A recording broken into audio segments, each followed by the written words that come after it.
తెలంగాణ రాష్ట్ర ఉప ముఖ్యమంత్రిగా బాధ్యతలు స్వీకరించిన బట్టి విక్రమార్క గారిని కలిసి శాలువాతో సన్మానం చేసి పూలబొకే ఇచ్చి శుభాకాంక్షలు తెలియజేశారు నారాయణఖేడ్ ఎమ్మెల్యే డాక్టర్ పట్టోల సంజీవరెడ్డి. అనంతరం రాష్ట్ర పౌర సరఫరాల శాఖ మంత్రిగా బాధ్యతలు స్వీకరించిన ఉత్తమ్ కుమార్ రెడ్డిని కలిసి శాలువాతో సన్మానం చేయడం జరిగింది.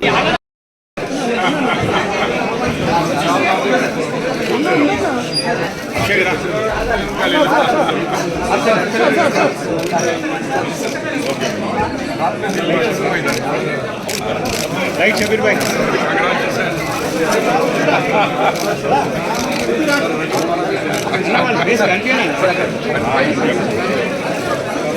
రైట్